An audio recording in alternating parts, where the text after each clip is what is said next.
A day in my life as a content creator mom. For today's video ay samahan niyo po ako ngayon magluto. Pagkatapos ko nga magsaing ay ito sinunod ko na naman yung paggisa ng mga ricados. Ang lulutuin ko pala ay egg omelette.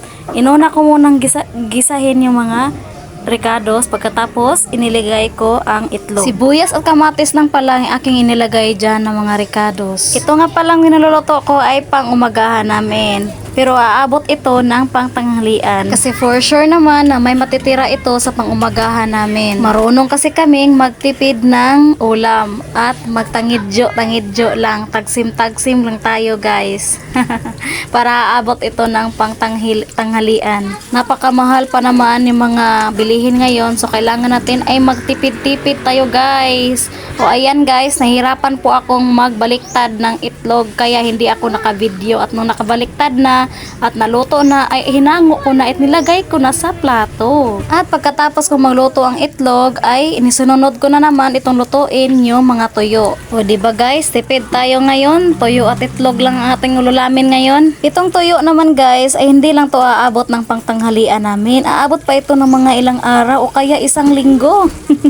O diba, for the tipid talaga tayo ngayon. Basta Sabado na lagi. Wala na gitay kwartaan na magtipid, magbulad na lang gitaan ng itlog.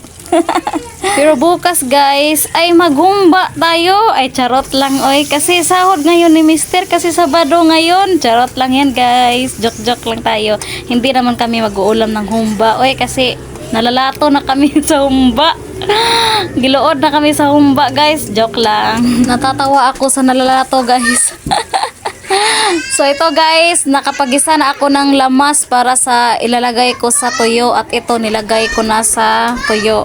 Nilagyan ko pala ito ng suka.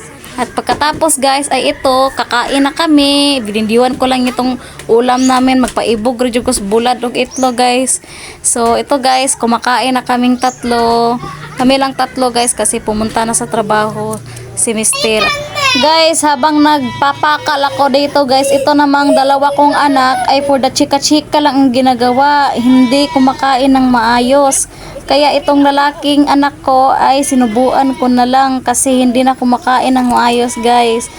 Chika-chika lang silang dalawa. Ay nako ni mga bataan eh. Pagpasensyaan na lang po itong pagbo-voice over ko guys kasi napakaingay talaga itong mga anak ko. Lalo na itong lalaki kong anak. Napakasabaan talaga. Kaya pagpasensyaan nyo na lang po itong pagsasalita ko dito guys. Pasensya na din po sa aking pagsasalita na Tagalog na may kasamang Bisaya. Kasi naman nahihirapan tayo sa kalisod magtagalog guys. Kaya sinagulan na natin yan ng Bisaya. Kaya huwag kayong magalit dyan. Ay intindihin nyo na lang guys. Hanggang dito na muna tong video ko guys. Kasi may gagawin pa ako. Maglalaba pa ako. Bye bye, love you.